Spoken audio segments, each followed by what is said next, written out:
ბოლო 2 დღის განმავლობაში სოციალურ ქსელში და ასევე დასავლურ და უკრაინულ მედიაში ვრცელდება ინფორმაცია იმის შესახებ, რომ არსებობს 28 პუნქტიანი გეგმა, რის შედეგადაც უნდა დასრულდეს ომი უკრაინაში. ამის შესახებ უკრაინის პრეზიდენტმა ვოლოდიმირ ზელენსკიმ განაცხადა, რომ უკრაინისა და ამერიკის ჯგუფები ომის დასრულების გეგმის პუნქტებზე იმუშავებენ, ასეთი კომენტარი გააკეთა მან.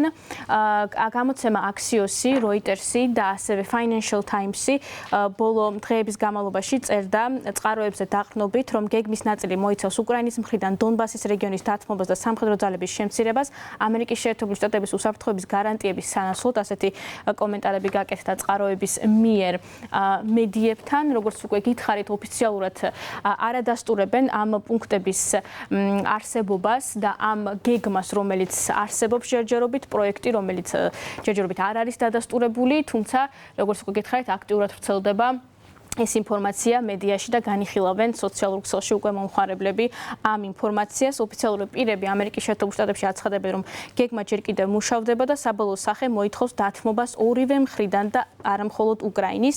თეთრ სახლში ბრიფინგის დროს პრესპიკერმა განაცხადა, რომ გეგმა ცვალებადია. გამოცემა Axios-მა გამოაქვეყნა ეს ინფორმაცია წყაროზე დაყრდნობით, რომელიც მას აქვს, ასევე ABC News-მაც გაავრცელა ეს ინფორმაცია. როგორც უკვე გითხარი, 28 პუნქტზე არის საუბარი. მე წაგიკითხავთ ნაწილობრივ ამ პუნქტებს თუ რა არის სავარაუდოდ მოცემული ამ სამშვიდობო გეგმაში. პირველი, დადასტურდება უკრაინის სუვერენიტეტი.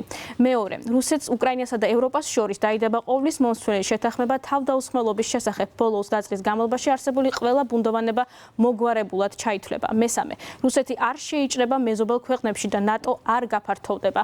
მეოთხე, რუსეთსა და ნატოს შორის გაიმართება დიალოგი ამერიკის შეერთებული შტატების შუამავლობით უსაფრთხოების ყველა საკითხის გადასაჭრელად და დეესკალაციის პირობების შესაქმნელად, რათა უზრუნველყოფილი იყოს გლობალური უსაფრთხოება და გაიზარდოს თანამშრომლობისა და მომავალი ეკონომიკური განვითარების შესაძლებლობები. მეხუთე, უკრაინა მიიღებს საიმედო უსაფრთხოების გარანტიებს. მეექვსე, უკრაინის შეერაღებული ძალების რაოდენობა 600,000 სამხედრო მოსამსახურით შემოიფარგლება. მეშვიდე, უკრაინის კონსტიტუციაში ჩაიწერება, რომ უკრაინა ნატოში არ შევა, ხოლო ნატო თანხმდება, რომ თავის წესდებაში შეიტანს დებულებას, რომელიც მომავალში ალიანსში უკრაინის მიღებას არ ითვალისწინებს. მერვე, ნატო თანხმდება, რომ უკრაინაში ჯარები არ განათავსოს. მეცხრე, ევროპული გამანადგურებლები პოლონეთში განთავსდება. მეათე, შეეხება ამერიკის შეერთებული შტატების გარანტიებს და ეს გარანტიები მოიცავს. ამერიკის შეერთებული შტატები მიიღებს კომპენსაციას გარანტიებისთვის, თუ უკრაინა შეიჭრება რუსეთში, ის დაკარგავს გარანტიებს, თუ რუსეთი შეიჭრება უკრაინაში, აღდგება ყველა გლობალური სანქცია, გაუქმდება ახალი ტერიტორიების აღიარება და ამ შეთანხმების ყველა სარგებელი. თუ უკრაინა უმიზესოდ განახორციელებს მოსკოვსა და სანქტ-პეტერბურგზე საჰაერო თავდასხმას, უსაფრთხოების გარანტია ძალადაკარგულად ჩაითვლება.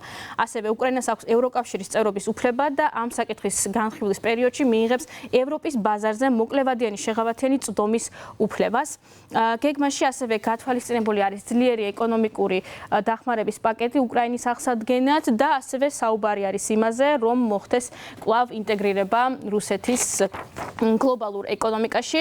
ასევე ორივე მხარე თანხმდება გააუქმოს ყველა დისკრიმინაციული ზომა და უზრუნველყოს უკრაინული და რუსული მედიის და განათლების უფლებები. რაც შეეხება ტერიტორიებს და რა წერია ამ პუნქტებში ტერიტორიებთან დაკავშირებით, პუნქტებში გათვალისწინებული ზომები ასეთია. ოკუპირებული ყირიმის, ლუჰანსკისა და დონეცკის რეგიონები აღიარებული იქნებიან de facto რუსულ რეგიონებად, მათ შორის ამერიკის შეერთებული შტატების მიერ. ხერსონი და ზაპოროჟიე გაიყინება შეხების ხაზების გასწვრივ.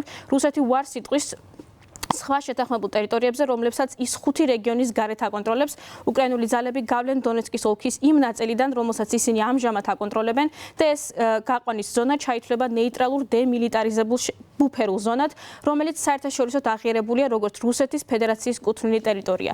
რუსული ძალები არ შევლენ ამ დემილიტარიზებულ ზონაში. ვკითხულობთ Axios-ის მიერ გამოქვეყნებულ პუნქტებში, რომელშიც ასევე ნათქვამია, რომ შეთანხმების გაფორმების შემდგომ 100 დღეში უნდა ჩატარდეს უკრაინაში არჩევნები, როგორც უკვე გითხარით, ეს ინფორმაცია არ არის დადასტურებული და ამჟამად ამ სამშვიდობო შეთანხმებასთან დაკავშირებით მიმდინარეობს მუშაობა.